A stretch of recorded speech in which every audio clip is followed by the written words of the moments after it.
Magandang araw po. Sa Sunday po na ito, ang pangangaral ko po ay makasentro po sa no fear. Huwag matakot, walang dapat katakutan. Dahil kung kasama natin ang Diyos, of course, wala tayong dapat katakutan mga kapatid. Meron lang akong 2 puntong ibahagi po sa pangangaral na ito. Una po is, focus on Jesus. When you feel afraid, you don't have to focus on the things that you are facing or the trials that you are experiencing, but instead focus on Jesus, because Jesus is the center of all. If we are with Jesus, kung kasama mo ang iyong Ama, bakit ka matatakot? Bakit ka mangangamba? Tama po ba? Second point po is, fear only God. Kung meron man tayong dapat katakutan, hindi ang mundong ito, hindi ang mga circumstances, bagkus ang ating Diyos. The word fear here means reverence, respect. Ganun po ang gusto iparating ng ating Panginoon. No? When we are freed by God from any diseases, from the bondage of Satan, from the curse of this world, I want to tell you that you are freed from sin and you have the power and you have the authority. And you don't have to be afraid of anything else in this world aside from our God. Because the Bible tells us in book of Psalms na God is my strength and my life, of whom shall I be afraid? Kanino ako matatakot? Wala akong dapat katakutan. Because God is with us, then who can be against us? Because greater is He that is in us than he that is in the world. Kaya wala tayong dapat katakutan, kapatid. Kung iniisip mo na ang iyong kasalanan ay napakalaki at natatakot ka na baka hindi ka napatawarin ng Diyos, no. Our God is greater than your conscience. Pag sinasabi mo ang iyong karamdaman ay napaka-delikado na at natatakot ka, baka mawala ka sa mundong ito ng mas maaga, I want to tell you, my God is greater than any diseases. And I want to challenge you, you don't have to be afraid. Instead, you have to trust and believe on the Lord Jesus Christ. God bless po. This is my Bible. I have what it says I am. I have what it says I have. I can do what it says I can do. Today, I will be taught by the Word of God. I boldly confess. My mind is alert. My heart is receptive. I'm about to receive the incorruptible, the indestructible, ever-living seed of the Word of God. I will never be the same again. Never, never, never. In Jesus' name, Amen. Buksan natin ang ating mga Biblia sa aklat ng 1 John chapter 4, verse 18. Kung hirap kayong makita sa Biblia ninyo, ito nasa screen. 1, 2, 3, go! There is no fear in love, but perfect love casts out all fear, because fear hath torment. He that feareth is not made perfect in love. Praise the Lord! The word fear ay pinaulit-ulit na binanggit. And tonight, my topic will be no fear. Shall we bow our head and let us pray? Father in heaven, use your servant tonight as I deliver the message. Bless your people. In Jesus' name. Amen! Kamayan mo yung katabi at sabi mo, huwag kang matakot. Huwag kang matakot. Praise the Lord. No fear. Hindi ito short band ni Manny Pacquiao. Makakaupo na tayo mga kapatid. Hindi ito advertisement ng anumang damit o ng anumang salawal.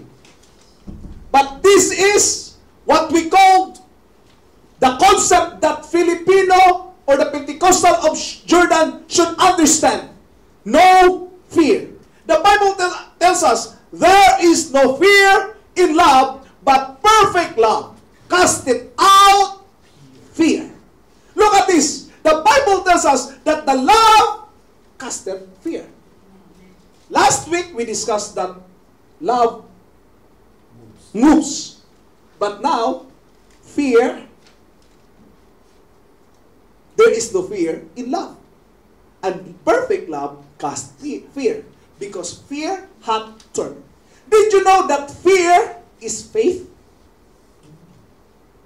Ano ba yan, Pastor? Fear is faith? Fear is faith in the negative form.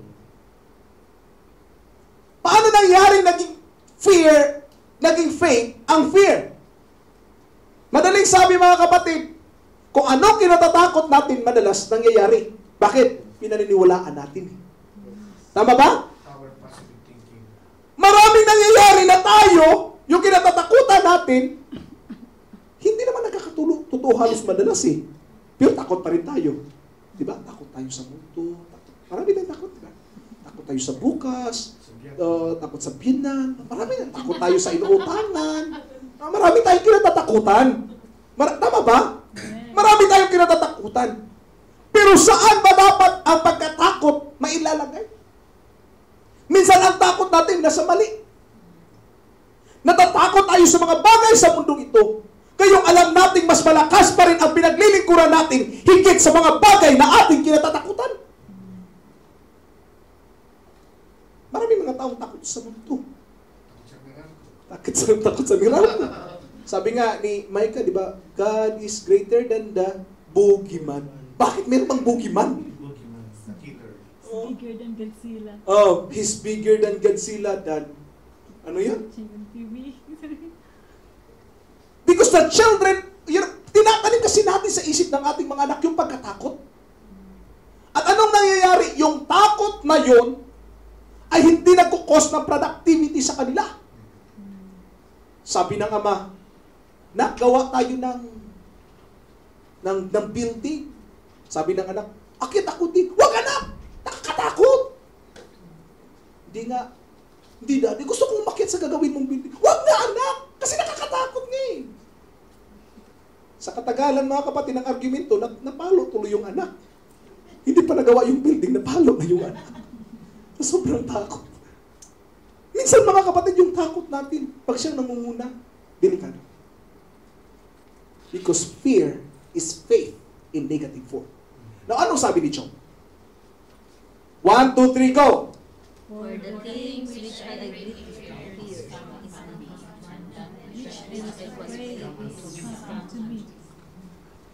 Sabi ni Job, yung mga bagay na kinatatakot ko, siya pang nangyayari sa akin. Why? Because his fear become his faith. Did you know that the time that we are afraid, we put our faith on the devil. You don't trust on the God who is bigger than any problem that we are facing. Nawawala tayo ng pagtitiwala sa Diyos. Insulto yan sa Diyos na pinaglilingkuran natin. Kung kilala natin siyang dakila, bakit ka matatakot sa kaliit na problema? Bakit tayo matatakot sa anumang mga bagay na kinakaharap natin? Maging sa future, maraming taong takot. There are two ways to face the future. With hesitation or with anticipation. Hesitation, kung hindi mo alam kung saan ka papunta. But you will feel with anticipation when you know God is with you. Hallelujah. When we face 2016, huwag tayong mangamba, mga kapatid, huwag tayong matakot.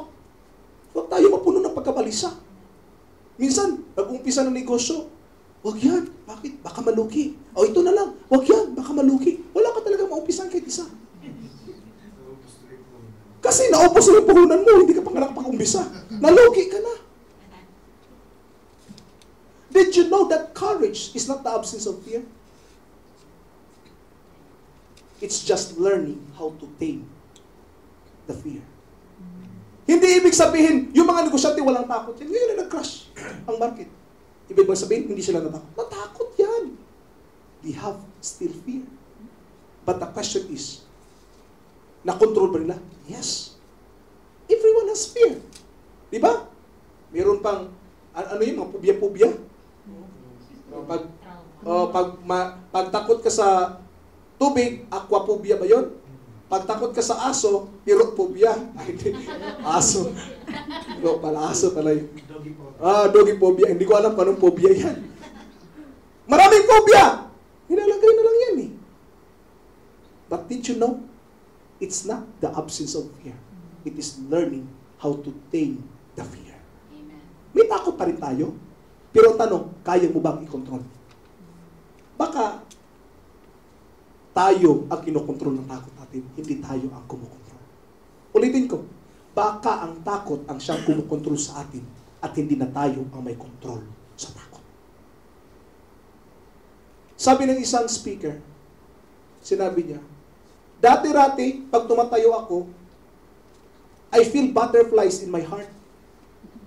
Sabi naman ng isa, Sir, how did you remove the butterflies in your heart? Sabi niya, you're wrong. I didn't remove the butterflies in my heart. I'm now standing to you because the butterfly now is organized in squad. Meron pa rin siyang butterflies. Kaya na naka-organize na. Anong ibig mo sabihin, Pastor? May mga bagay tayong kinatatakot. Pero ang tanong ko, mas malaki ba yung pagkatakot mo dyan kaysa pagkatakot sa Diyos ko? Hallelujah. Kung may mga bagay man na hihigit sa takot mo niyan sa Diyos, kung nakakatakot yan, ibig sabihin ang pagtitiwala natin ay wala sa Diyos. Hallelujah. At ayaw ko mga kapatid na sabihin ng Lord sa akin, Oji, sa Bisaya ito, gilibaan ka na ako. Alam niyo, gilibaan ka na ako. Diba? Nakukulangan ka ba ng galing ko? Alam ano sa Tagalog, paano yan sabihin? Ibig bang sabihin, yung galing ko kulang pa sa'yo? Ano yung sabihin? Nahihinaan ka ba sa akin? Nahihinaan ka ba sa akin? And sometimes, it happens to us. When problem, Lord, laki ng problema ko. Anong laki ng problema mo? Ibig sabihin ba, mas malaki pa yung sa akin? Natakot tayo sa problema. But I have only 2 points to share to you. Kaya mahaba ang introduction ko. Because first point, when we face this kind of trial, we have to focus on Jesus. Yes, amen. When fear comes, focus on Jesus. Sabi ng Colossians chapter 3 verse 1 to 2, if ye risen with Christ, seek those things which are above, where Christ sitteth on the right hand of God. Set your affection on things above, not on things on earth. Kung ang focus natin ang mga bagay sa mundong ito, malulunod ka talaga mga kapatid, madi-discourage ka. Kung titingnan mo ang market, madi-discourage ka. Kung titingnan mo ang takbo ng pamilya mo, madi-discourage ka. Kung titingnan mo ang ating mga kababayan, madi-discourage ka. But I want to tell you, focus on Jesus, not on your problems. Amen. Sabi ni Peter, Lord, please make me to come. I want to walk on water. Come. That is the exact word at the exact time that Peter needs the instruction or the command of God to say, come. So anong ginawa niya? Simple. Sabi ng Lord, come. Umalis siya sa buhay. Nandun ba ang takot? Wala. You will not reach another shore unless you get out from where you are. Maliban na gusto mong mabasa yung paa mo, kung natatakot ka mabasa ang paa mo, huwag kang umasa makakapunta ka sa ibang isla. Takot ka mabasa ang paa mo eh. If you don't want to be involved, never expect that you can reach a greater heights. Amen. Kung takot kang ma-involve sa buhay ng isa, o takot ka na anong mangyari sa akin, ayoko mabasa yung paa ko, never expect another island. But Peter is filled with faith. Umalis siya. Uy, pag-apak niya, matigas ah. Siguro unang apak ni Peter. Uy, oh, pwede. Nilabas niya na yung dalawang paa niya. Nung nilabas niya yung dalawang paa niya, nakumpisa siya makalakad sa tubig. But when there is a wind, and Peter noticed that there is a wind, he started to sink. Ulitin ko, when Peter noticed the wind, it doesn't matter if there is a wind, as long as you don't notice them, you just ignore them. But Peter, nalipat ang kanyang attention from Jesus Christ to the wind. Ibig sabihin, ang attention niya sana kay Jesus Christ, kaya lang, lumipat sa problema. Nawala sa focus. Buti na yung camera natin, autofocus. Na kung tatago ka, mag-autofocus siya. Hahanapin ka. Pero hindi tayo ganun eh. Sana may mga Kristiyano, sana mag-auto-focus na ba? Na pag ang concentration natin nawawala na sa Panginoon, bigla na lang, balik sa Diyos. Pero hindi eh. Aabot pa ng 1 taon bago makabalik sa Diyos eh. Aabot pa ng ilang buwan bago makabalik sa Panginoon. Where is your focus? When you are afraid of the things of this world, you will lose sight of God. Mawawala ka talaga, kapatid. But focus your attention on Jesus Christ. Not on things of this world. All of these things will perish. All of these things will be gone. Tayong lahat dito, lilipas lang din. Brother Nelson, hindi ako papayag abot ng 100 years, kita-kita pa rin tayo. At tiyak hindi na rin tayo mabubuhay after 100 years na yan. Everything changes, day by day. Things changes. But did you know what? Kung nababago-bago man ang mundong ito, may isang tao o isang Diyos na nanatili. At siya lang ang dapat bigyan natin ng atensyon. Focus on Jesus. When you start sinking, cry out, Lord, please, catch me. Catch me.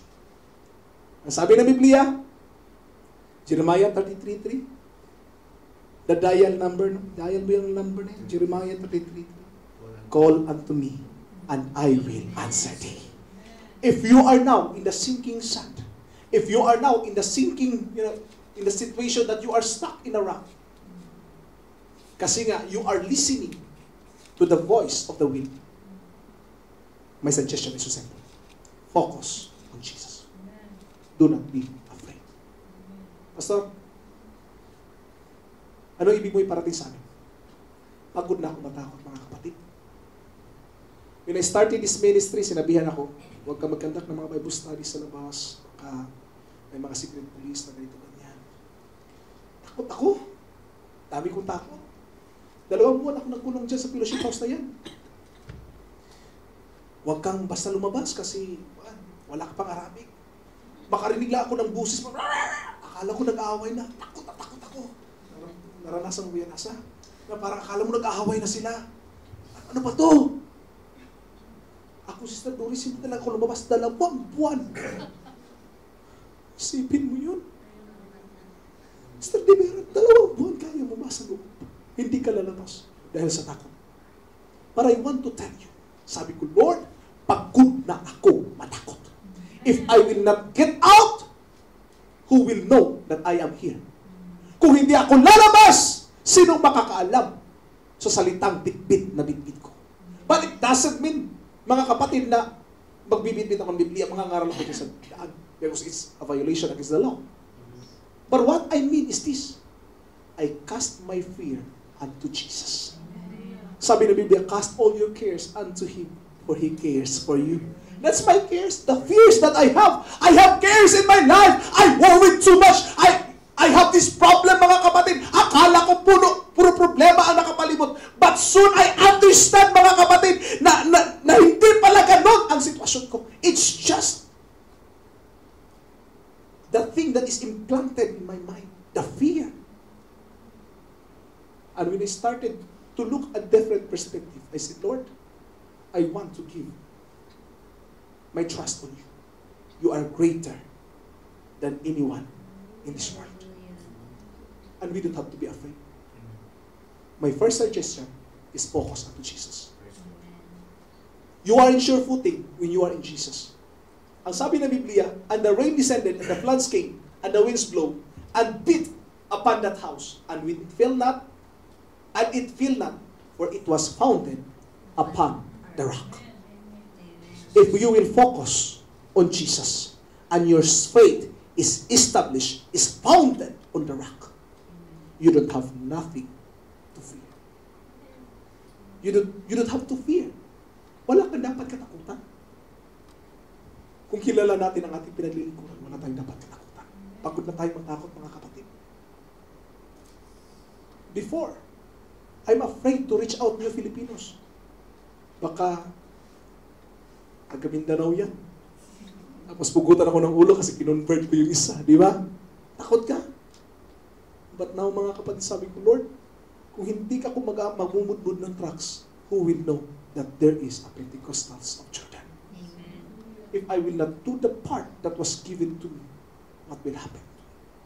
Or what will happen to the ministry you entrusted to me? Kaya may mga panahon, naglalakad kami ni Sister Ed, bit namin calling card. Namumudmud kami, I love Filipino. Number namin, tawagan mo kami pag may problema ka.